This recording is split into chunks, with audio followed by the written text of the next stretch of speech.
Was that really a student's present levels of functioning? Or was that just a summary of what my testing results found?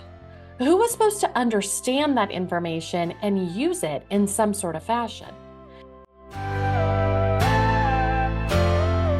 Hello, Jenny Ponzuric here. This is part 3 of our 6-part series about the IEP process. Today, I wanted to discuss the present levels information in the IEP document. In my 25 years in special education, I feel like this part of the IEP has changed somewhat in regard to what to include and what not to include. Early on in my career, I was taught to summarize the information from the assessment in that area. I used to write, as did my assessment colleagues, a bunch of jargon and use words like average and below average, and sometimes I even threw in an IQ score. Was that really a student's present levels of functioning? Or was that just a summary of what my testing results found? Who was supposed to understand that information and use it in some sort of fashion?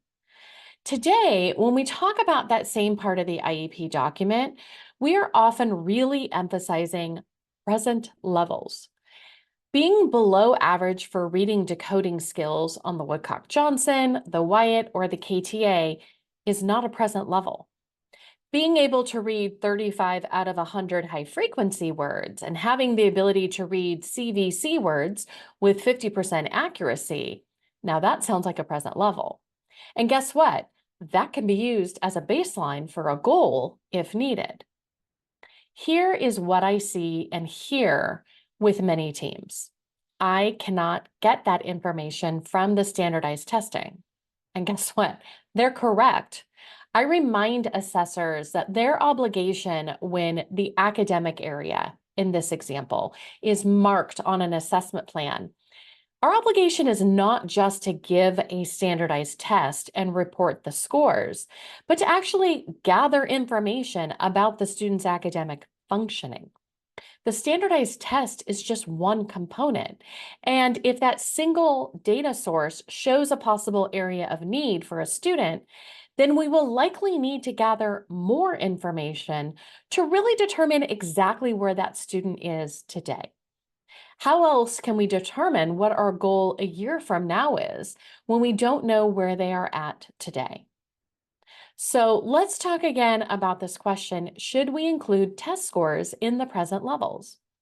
My answer is typically only if they're helpful and worded in a way that a parent understands what the number means without a verbal explanation. The IEP document needs to be a standalone document that anyone picking it up understands. If telling the parent or general education teacher that the student's score on the Wyatt, the SELF, the WISC, or whatever test we gave was an 82, helps them understand where the student is currently functioning, use it and explain it. If not, I would rather us use our precious space in the IEP document explaining to parents and staff what we learned about the student and where they are currently functioning in their academic, communication, social emotional, and behavioral functioning.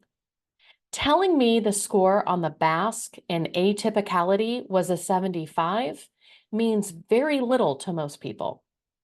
For many assessors, changing the way we approach the present levels area of the IEP document is not going to happen overnight.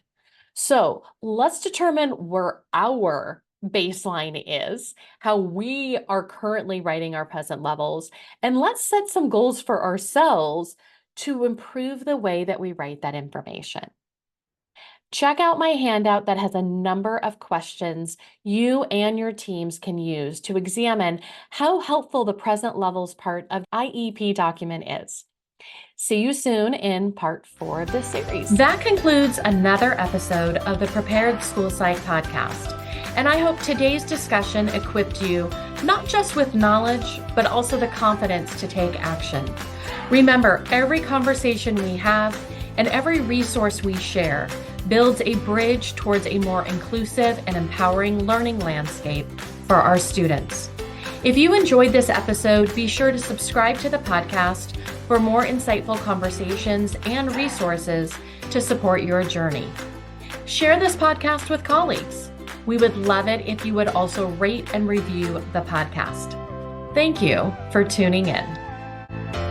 Just a reminder, everyone, the information and advice provided in this podcast are for guidance purposes only, and all listeners are required to follow both federal and state law and their own school district guidelines and policies. Thank you.